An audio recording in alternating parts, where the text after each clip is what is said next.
Hello hello मेरे प्यारे प्यारे दोस्तों, आपका मेरे चैनल में स्वागत है। मेरे चैनल का नाम है रजनीकांत सिन्हा। ये यूट्यूब का चैनल है ना। तो अभी हमारा चल रहा है BIIT टॉपर इन ₹500। 500 रुपया जमा करो, है ना। और उसके बाद IIT टॉपर बनने का सपना पूरा करो। ये तो है मेरे दोस्त। कहोगे किस किस एड्रेस पे जो है हमको पैसा सेंड करना होगा, है ना। तो ये जो है एड्रेस तुम्हारा ये छोटा सा है ना। इसको देख लो, रजनीकांत सिन्हा। IFC कोड है, बैंक का कोड है, कैनरा बैंक है, उसका ये नंबर है। और मेरा अकाउंट नंबर ये हो गया है कि नहीं। इसमें बहुत थोड़ा छोटा सा रकम है, 500 रुपया, है ना। इसको बिना देरी किए हुए सेंड कर दो। ये पूरी दक्षिणा है, ये फीस मत समझ लेना, है कि नहीं। ये चीज़ है। तो इस वीडियो में हम क्या कर रहे हैं ये तुम्हें पता होना चाहिए। इस वीडियो में इसका लेक्चर नंबर 63 है और इसी में एक हम कर रहे हैं थ्योरी वीक। करीब एक सप्ताह तक जो है हम लोग इसमें काम करेंगे, है कि नहीं। इसमें सिर्फ थ्योरी का काम करेंगे, प्रॉब्लम नहीं बनाएंगे। प्रॉब्लम इसी तरह से समझाने की कोशिश करेंगे। तो ये स्टार्ट किया है लेक्चर नंबर 55 से। 55, 56 करते करते ये 62 तक आ गया है और ये हमारा 63 है कि नहीं। ये है। इन वीडियो को देखो तो तुम्हारा थ्योरी मजबूत हो जाएगा। थ्योरी मजबूत होने से क्या होगा कि बहुत कम समय लगता है। थ्योरी में समय बहुत कम लगता है क्योंकि तुमको 53 सप्ताह तक पढ़ना है। एक साल में 53 सप्ताह होता है, उसमें से 3 सप्ताह थ्योरी के लिए है। थ्योरी पढ़ो और बाकी जो है वो 50 सप्ताह जो है तरह तरह का रोज सवाल बनाओ, है कि नहीं। ये क्योंकि सवाल बनाने में इसी की जरूरत पड़ती है।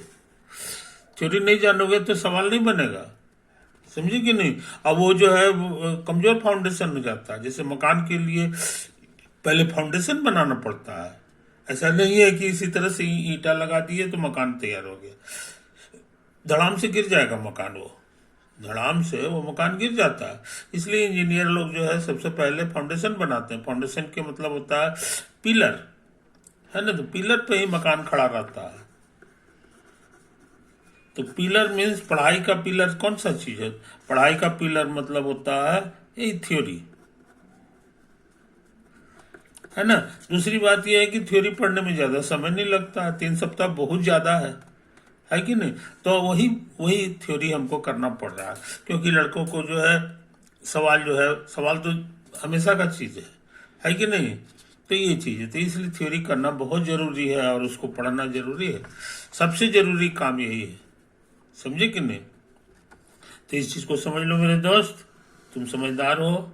और ये चीज है, तो इसमें हम इतना काम कर चुके हैं, इसको रिवाइज किया करो और उसके बाद जो है अपने से रिप्रोड्यूस भी करो। खैर, तो आज के थ्योरी में हम क्या करेंगे सो समझ लो। पिछले दिन हम एक क्वेश्चन लिखे थे, d/dx ऑफ क्या तो लिखे थे d/dx ऑफ sec x। इसका आंसर खोजना चाह रहे थे, समझे। तो हमने पाया कि धीरे धीरे कि अब जो हम काम कर रहे हैं उसमें ट्रिग्नोमेट्री की बहुत जरूरत है। इसकी जरूरत है ट्रिगोनोमेट्री, समझे। तो ट्रिग्नोमेट्री का बेसिक्स जो है हम लोग को जानना चाहिए, है कि नहीं। नॉलेज में गैप जो होता है ना बहुत डेंजरस होता है। गैप इन नॉलेज, तो गैप नहीं होना चाहिए। तो ट्रिग्नोमेट्री के भी नॉलेज में गैप नहीं होना चाहिए। इस चीज को समझ लो। तो हमको लगता है कि हमको बिना लेट किए हुए कुछ बेसिक्स बातें करनी चाहिए। तो नोट करो, ये देखो स्कूल में कहीं 8वां या 9वां में पढ़ाई होता है कि नहीं। ये ट्रायंगल है, और फिर यही वाला ट्रायंगल फिर ले लो, यही वाला ट्रायंगल फिर ले लो।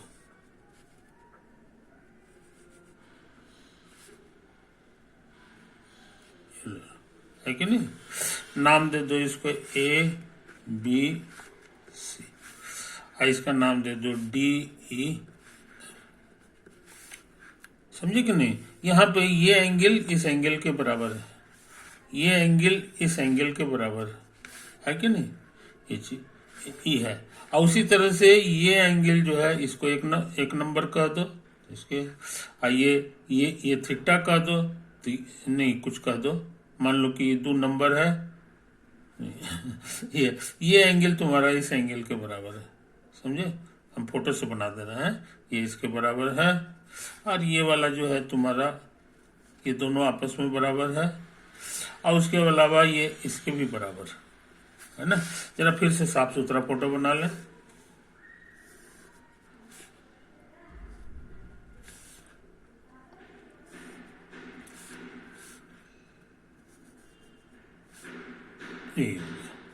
समझे? मान लो ये थीटा है तो ये भी थीटा है। मान लो कि ये अल्फा है और ये भी अल्फा है और ये भी अल्फा है। आई बात समझ में? ये तो हम इस तरह का ट्रायंगल बनाए हैं। तो इस तरह के ट्रायंगल को हमको लगता है सिमिलर ट्रायंगल कहा जाता है, सिमिलर ट्रायंगल्स। नाम दे दो ABC, और ये है DEF।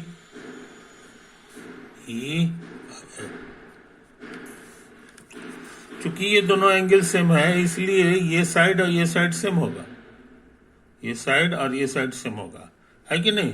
अच्छा, और इसमें भी वही बात है। तो हम लोग ध्यान दें सिर्फ 2 साइड पर, एक इस पे ध्यान दें और दूसरा इस पे ध्यान दें, समझे? उसी तरह से इसमें हम लोग इस पे ध्यान दें, ये दोनों पर, बस। तो तुमको याद होगा सिमिलर ट्रायंगल में ratio of corresponding sides are equal, ये थ्योरम था। Ratio of corresponding sides are equal, equal होते हैं। कोरस्पॉन्डिंग साइड्स का मतलब हो गया AB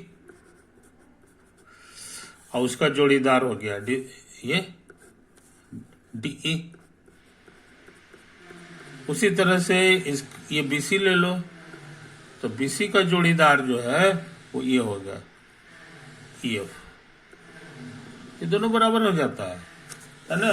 स्कूल के पढ़ाई से तुमको याद होगा, क्योंकि सिमिलर ट्रायंगल है, सारा एंगल ये इस एंगल इसके बराबर है, ये इसके बराबर है, इसके बराबर है, इसलिए ऐसा नियम लागू होगा।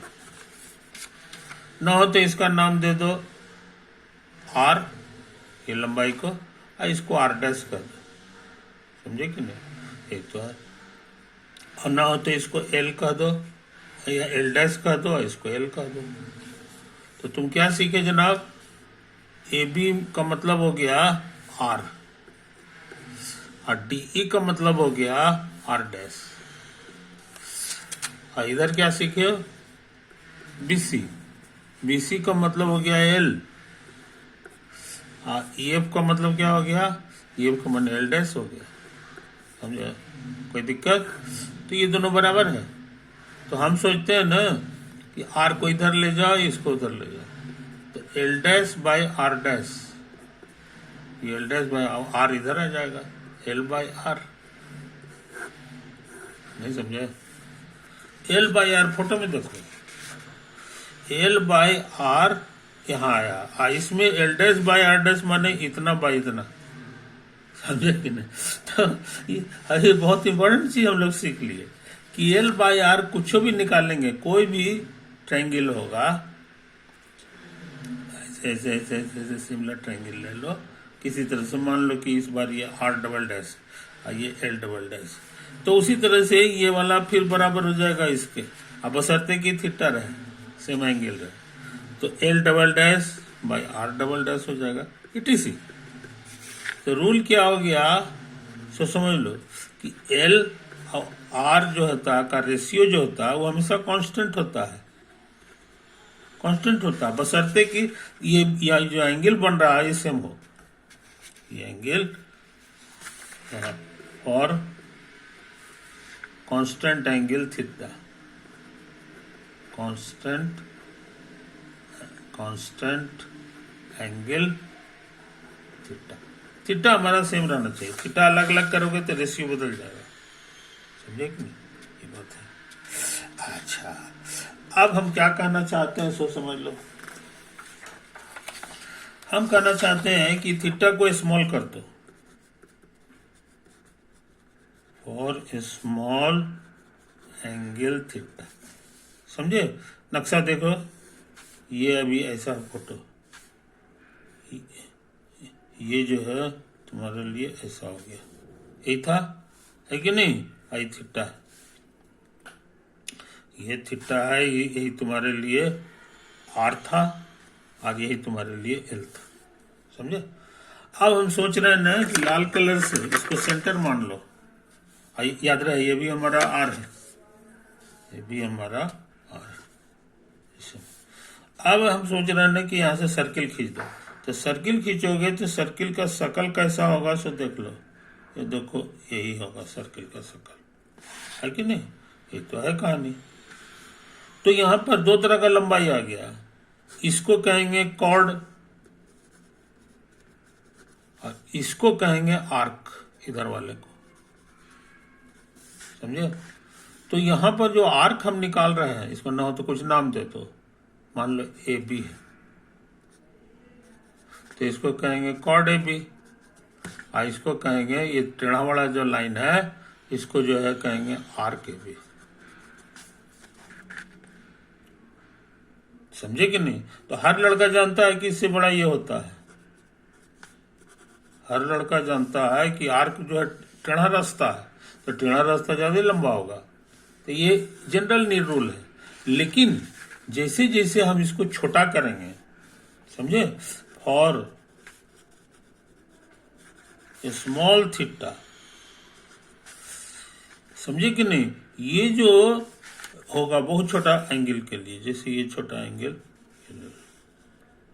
अब ये स्ट्रेट लाइन ले लो, चाहे ये टेढ़ा वाला सर्किल वाला लाइन ले लो, समझे कि नहीं, ये थीटा हमारा स्मॉल है, स्मॉल एंगल थीटा, समझे कि नहीं। इसमें क्या हम लोग मानते हैं कि कॉर्ड जो है ए बी से इसमें भी बड़ा है आर्क ए बी, मगर बहुत ज्यादा बड़ा नहीं है, करीब करीब दोनों सेम है, करीब करीब दोनों सेम है, समझे कि नहीं। तो बहुत इंपॉर्टेंट चीज सीखे, बहुत, इसीलिए ये जो आर बाई, इसको आर कह दो, और ये जो एल है इसको एल कहो चाहे इसको एल कहो, सब दोनों सेम है। तो आगे से हम लोग ये कॉर्ड का फोटो नहीं बनाएंगे, खाली ऐसे बनाएंगे, हमारे लिए ऐसा हो गया, ये थीटा स्मॉल है, स्मॉल थीटा, और ये जो लाल वाला है, ये जो लाल वाला है यही हमारा कॉर्ड हो गया, ये क्या है, कॉर्ड ए बी, नहीं समझे, ये तो है कहानी। और ट्रायंगल में हम लोग सीखे थे कि दोनों का रेशियो सेम हो जाता है, देखो यहाँ लिखा है एल बाई आर हमेशा कांस्टेंट हो जाता है ना। तो इस बार भी ये एल की तरह हम इसको समझ सकते हैं और इसको आर की समझ सकते हैं। तो इसमें हम लोग क्या सीखे कि एल बाई आर जो है हमेशा कांस्टेंट होता है, कांस्टेंट, समझे। कांस्टेंट का मतलब है कि एंगल वही है, लेकिन हम इस बार जो है तरह तरह का सर्किल बनावे, मान लो कि हम ऐसे वाला इतना बड़ा सर्किल बना लें, है ना। इसके लिए भी ये दूरी जो है मान लो कि आर डैश है और ये एल डैश है, सब बराबर होगा, R dash sorry L dash बराबर आर डैश हो जाएगा, है कि नहीं। इतने नहीं, आओ इसको लंबा कर लो और इसको लंबा कर लो, समझे, ऐसे कर लो। तो इसमें भी फिर वही सब नियम लागू हो जाएगा। ये जो है आर्क जो होगा, ये जो आर्क हो जाएगा, है कि नहीं, ये इसको मान लो कि ये है तुम्हारे लिए एल डबल डैश और ये है तुम्हारे लिए आर डबल डैश। तो ये चीज फिर बराबर हो जाएगा L double dash by R double dash के, क्योंकि एंगल जो है सबका सेम है, सबका सेम एंगल है, खाली ये स्मॉल होना चाहिए। क्या होना चाहिए? स्मॉल होना चाहिए। बात समझे? तो बहुत इंपॉर्टेंट चीज समझ लिए, बहुत इंपॉर्टेंट चीज समझ लिए। तो उसी तरह का काम हम फिर करने जा रहे हैं। ये रिजल्ट हमारे लिए बहुत काम का है। इस बार क्या है कि हम जानबूझ करके जो है ना ऐसे ले रहे हैं, थोड़ा बड़ा साइज का सर्किल ले रहे हैं, है ना। इस बार एंगल भी हम बड़ा ले रहे हैं, स्मॉल हो ये कोई जरूरी नहीं है, थीटा, है ना। अच्छा, अब हम सोच रहे हैं ना कि यहां से ढेर सारा लाइन खींच दें, धीरे धीरे यहां से ढेर सारा लाइन खींच दें, ऐसे ऐसे ऐसे ऐसे ऐसे ऐसे। हालांकि ज्यादा खींचेंगे तो गंदा हो जाएगा फोटो, हम जानबूझ करके इसी तरह से तीनों को खींचे हैं। एक और खींच लो, एक और खींच लो, है कि नहीं। अच्छा, और ये जो लेंथ है, और ये जो लेंथ है इसको आर कह दो, तो इसका भी लेंथ आर होगा क्योंकि रेडियस है ये भी आर होगा, ये भी आर होगा, है कि नहीं, ये होगा 80 से, ये भी आर होगा। लेकिन इसका जो लेंथ है, ये जो लेंथ होता है, ये तुम जानते हो कि इसका लेंथ को मान लो कि तो हम कह दिए एल कह दिए, इसके लेंथ को हम लोग कह दिए एल डैश, इसके लेंथ को कह दिए एल डबल डैश, ऐसे ऐसे करते का ये है एल ट्रिपल डैश, समझे। तो तुम अभी अभी क्या सीखे हो? तुम सीखे हो कि ये एल बाय आर जो होता है, एल बाय आर जो होता है ये कांस्टेंट हो जाता है। कांस्टेंट के मतलब है कि ये जो इस एंगल वाला से संबंधित जो चीज होता है इसी को है ना। अच्छा, अब यही पे तुम एक और इम्पोर्टेंट चीज समझ लो, एक और चीज कि एल बाई आर हर ट्रायंगल के लिए सेम आ रहा है। अब हर ट्रायंगल के लिए एंगलवा सेम है, इसको ले लो चाहे इसको ले लो चाहे इसको ले लो। इसका मतलब कि हो ना हो ये कांस्टेंट का रिश्ता जो है इस एंगल से है। एल बाई आर तुम्हारा कांस्टेंट आ रहा है, ठीक है, और यहाँ एंगल भी सबका सेम आ रहा है, कांस्टेंट है, थीटा इज कांस्टेंट। तो हो ना हो ये आपस में संबंधित है, इसी से फॉर्मूला बन गया एल बाई आर के ये तुम्हारा एंगल बता रहा है। मगर इस बार जो एंगल है वो तुम्हारा छोटा है, इसीलिए यहां पर का जो एंगल होगा ये कहला जाएगा एल बाई आर, और उसी तरह से ये जो एंगल होगा छोटा सा ये कहला जाएगा L dash by R. R तो वही है, खाली एल डैश हो गया।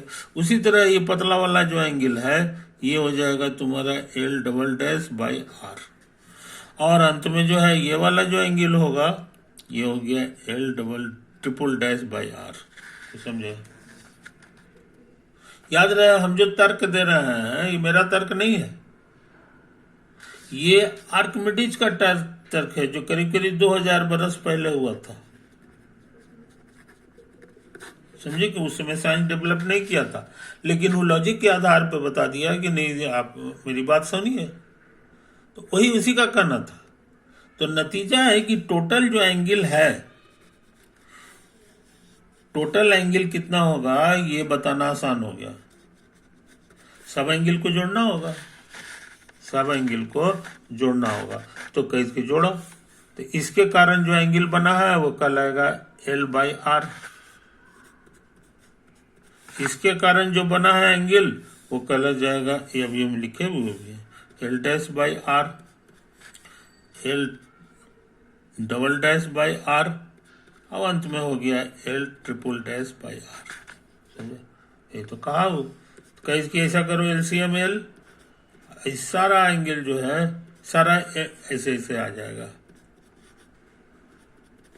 अच्छा, ये जो है जोड़ेंगे तो ये पूरा लाल वाला लेंथ हो जाएगा, length of red arc, red arc.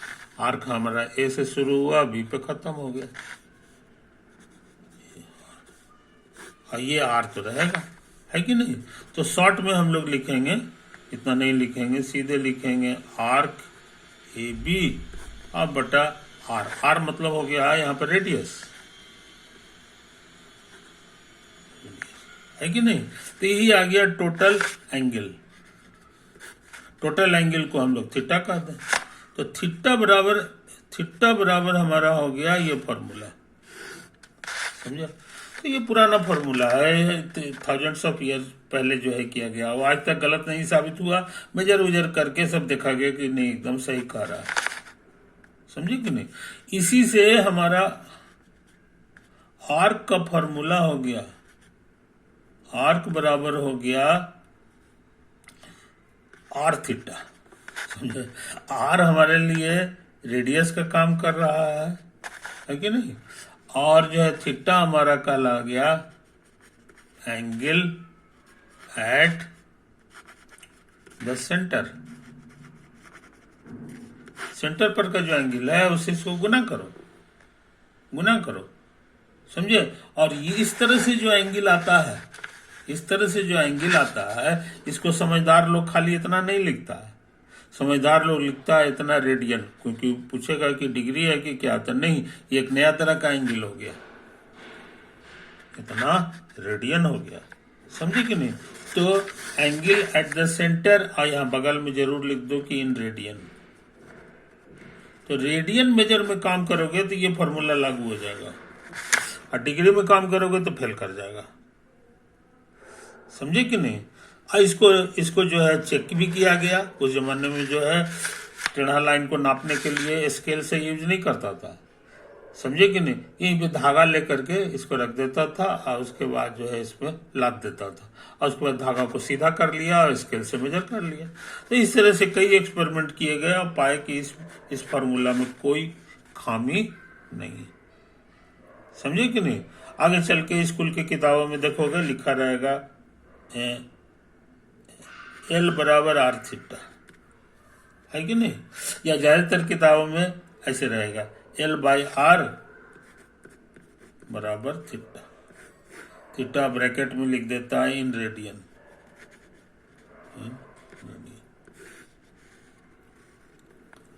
बात समझे जनाब। यही तो है कहानी, यही है कहानी। तो अच्छे लड़के इस फॉर्मूला को भूलते नहीं है, इस फॉर्मूला को भूलते नहीं। ओके,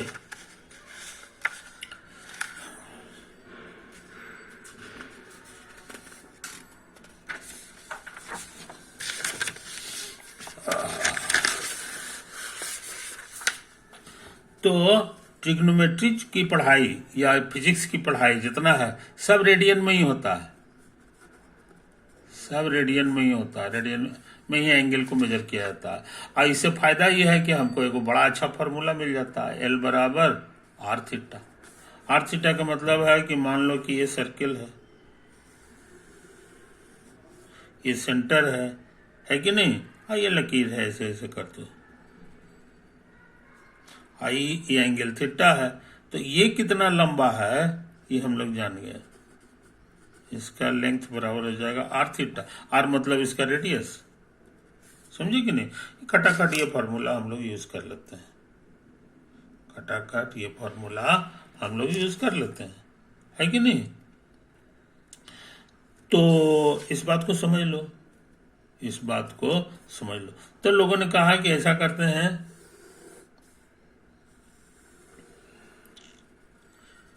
ये पूरा एक चक्कर लगा दो इसको, ये पूरा एक चक्कर लग गया, है कि नहीं। आर्किमिडीज जो है ये एक्सपेरिमेंट किया था, पूरा एक चक्कर मैदान में एक गड्ढा बना दिया सर्कुलर, सर्कुलर गड्ढा बनाया, इसका लंबाई मेजर किया, समझे कि नहीं, तो उसका मेजर किया, तो इसका मतलब पूरा उसको सरकमफ्रेंस कहते हैं, सरकमफ्रेंस, ये हो गया। और तुमको सिखा दिए हैं कि जो भी रास्ता है उसको रेडियस से भाग दे दो, नहीं रेडियस से, हाँ भाग दे दो, तो अपने आप एंगल मिल जाएगा, है कि नहीं। तो सरकमफ्रेंस को जब रेडियस से भाग दिया गया, समझे कि नहीं, तो वो एक एंगल मिल गया, एक एंगल मिल गया, और ये कांस्टेंट एंगल है, कांस्टेंट एंगल है। और ये एंगल जो है किस किस किस मेजर में होता है, तो अति में, रेडियन में होता है, इन रेडियन, समझे कि नहीं। ये नापने का चीज है, तो सरकमफ्रेंस जो है इसमें रस्सी डाल दिया, और रस्सी डाल के फिर नाप लिया। रेडियस नापना आसान है, वो तो सीधा सीधी, यही तो रेडियस हो गया, आई सरकमफ्रेंस हो गया, दोनों को नापा तो ये कांस्टेंट एंगल मालूम हो गया, समझे कि नहीं। जो सेंटर पे बन रहा है, सेंटर पे बनने वाला एंगल को मेजर करने का यही पुराना ट्रिक था, वही ट्रिक ही लगा दिया, थीटा बराबर L/R कहलाता था, समझे कि नहीं। उसी से सरकमफ्रेंस अब बाई, तो कांस्टेंट एंगल आ गया, कांस्टेंट एंगल आ गया। तो यही एंगल जो आया है, ये जो एंगल आया है, समझे, इस एंगल के आधा कर दिया, जो भी मेजर आया है उसको आधा कर दिया, और उसका वैल्यू पाया गया कि करीब करीब 22/7, करीब करीब, डेसिमल में निकाला गया तो करीब करीब 3.14 था। बाद में पाया गया कि एकदम शुद्ध ये नहीं है, शुद्ध ये नहीं है, अभी और कुछ ना कुछ है, समझे कि नहीं। तो यही तो बात है, आगे चल के हुआ कि एकदम शुद्ध वैल्यू का नाम क्या देंगे, तो आर्किमिडीज के जमाने से ही नाम चला आ रहा है ये वाला, इसी को पाई कहते हैं, इसी को पाई कहते हैं, समझे कि नहीं। तो हमारे पास क्या हो गया जी, कि सरकमफ्रेंस बाय रेडियस बराबर बराबर जो आया है वो 2 पाई हो जाएगा, क्योंकि ये एंगल बराबर हो जाए, ये पाई है ये वाला, तो इसको उधर भेजोगे तो एंगल 2 पाई बन जाएगा। तो इस तरह से मेरे पास फॉर्मूला हो गया circumference of the सर्कल का फॉर्मूला हो गया 2 गुना पाई और गुना आर माने रेडियस, समझे। तो ये फॉर्मूला कहां से आया, इसी बहाने तुम जान गए, समझे कि नहीं, स्कूल में पढ़े भी होगे कि सरकमफेरेंस बराबर होता है 2 पाई इंटू आर, कोई दिक्कत। तो इसी बहाने ट्रिग्नोमेट्री पढ़ने से तुम आज पहली बार जान रहे हो कि इसमें क्या क्या बारीकी है, क्या क्या बारीकी, समझे जनाब। तो बहुत इंपॉर्टेंट काम तुम किए, बहुत इंपॉर्टेंट काम तुम्हारा हुआ है कि नहीं। तो समझ ज्यादा हो गया मेरे दोस्त, ऐसा करते हैं कि हम लोग इसको वीडियो पे ही दी एंड करते हैं, ओवर।